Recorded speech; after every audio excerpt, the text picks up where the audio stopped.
You know, in the Quran, you've got chapters that serve as powerful reminders.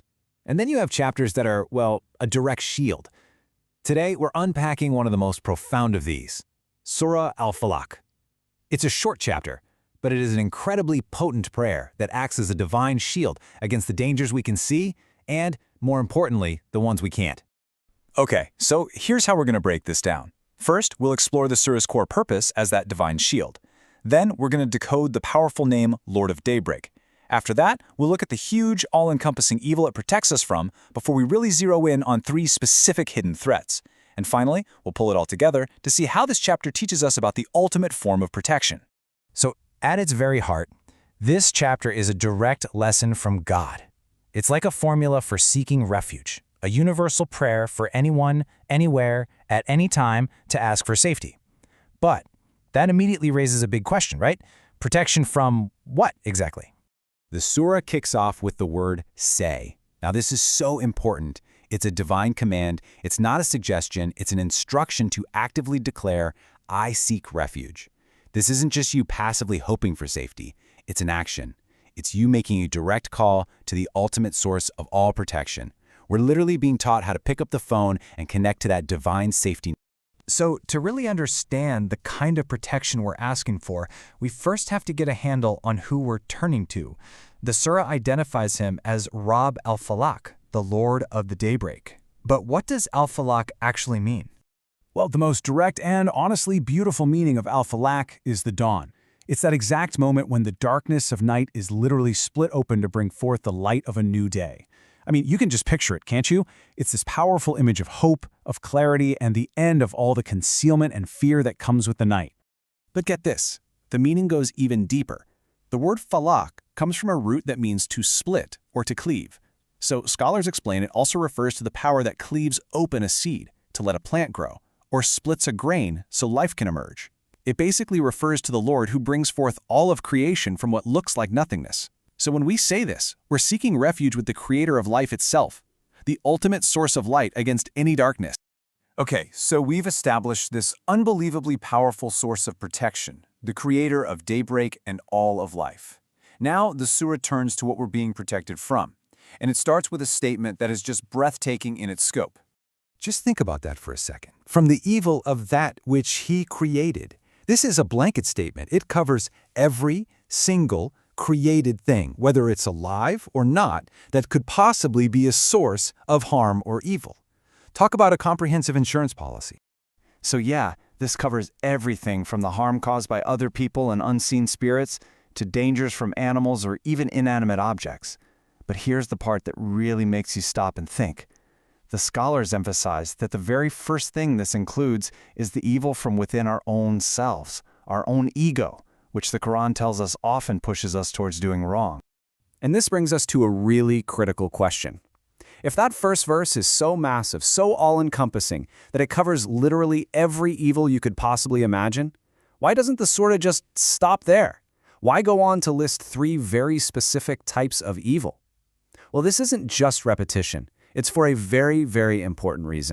So now, the surah zooms in. It goes from the super general to the ultra specific. It singles out 3 particular dangers from this huge ocean of all created evil to teach us something vital. And it's because these 3 threats all share one terrifying quality. That's it. They're hidden. These aren't dangers you can see coming. You can't build a wall to protect yourself from them or fight them head on. They are insidious, they are concealed, and that is precisely why they get a special mention. We're being taught to seek special protection from the evils we can't possibly guard against ourselves.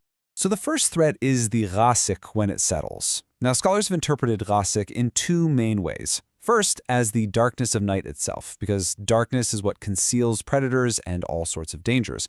And second, as the moon. There's a narration where the Prophet Muhammad actually points to the moon and calls it the ghasiq, because the night is when it appears, and its presence really defines that darkness we need to seek refuge from.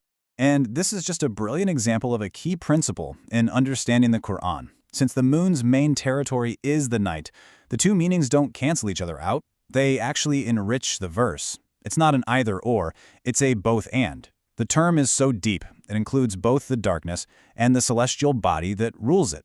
It just shows you the wisdom packed into the language. All right, on to the second specified evil, the blowers in knots. Now this is a direct reference to the practice of sorcery or magic. And again, notice the theme here, right? This is an evil that works in secret, using hidden methods to cause harm from a distance. The sources actually describe how this supposedly works.